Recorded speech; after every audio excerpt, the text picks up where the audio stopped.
we're given 9 plus 12i divided by 3i.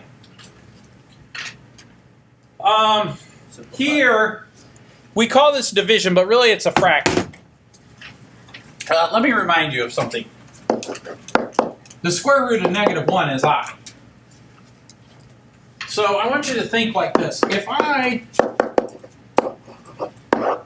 I have 9 plus 12i all over 3i, isn't that the same as that? Yeah. Now you're not used to seeing that square root on the bottom of an equation. Why?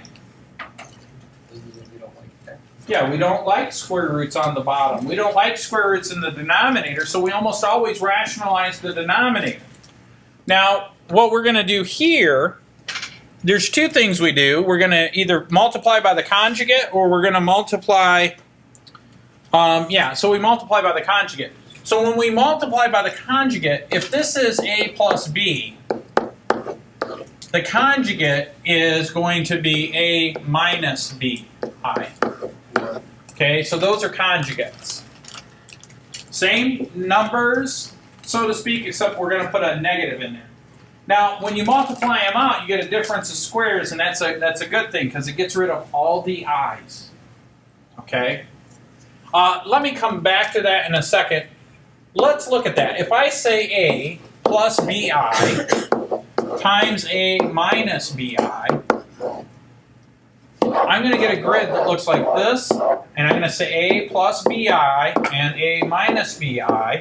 This is a squared plus bi minus a, there's an a in there, minus abi. And then over here I'm going to have bi squared, or b squared I squared. Wouldn't it be a negative one though? Yeah, it'd be negative. And so what happens is, because it's a difference of squares, these cancel. And what I'm left with is I have a squared minus bi squared.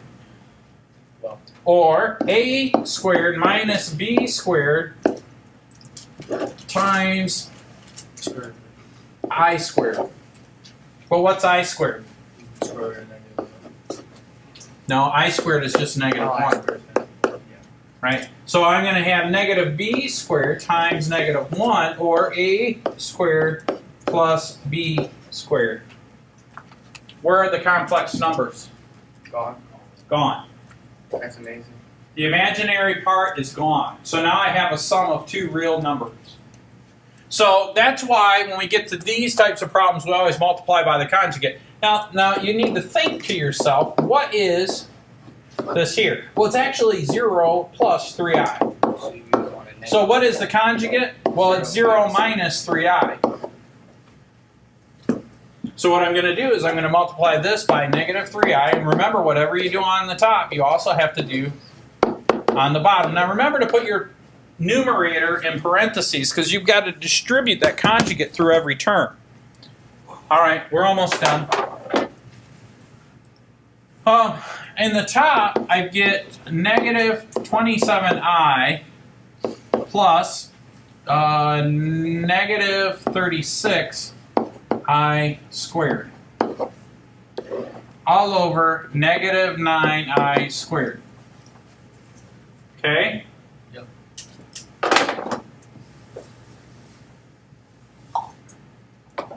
So now let's clean this up a little bit. What is I squared?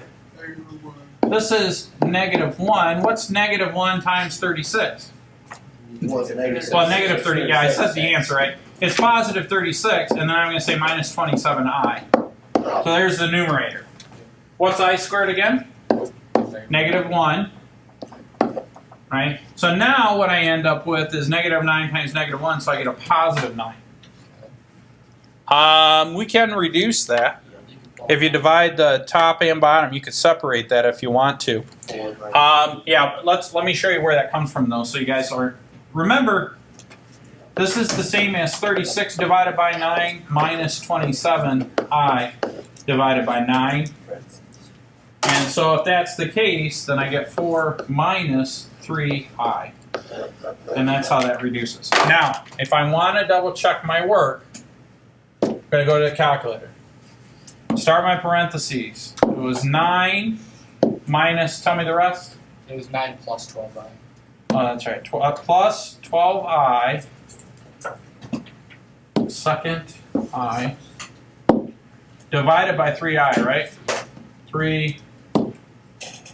Now I may need to put that in parentheses. I think I should. So insert. Because it came out negative when I did. Yeah. Okay. So now, boom. 4 minus 3i.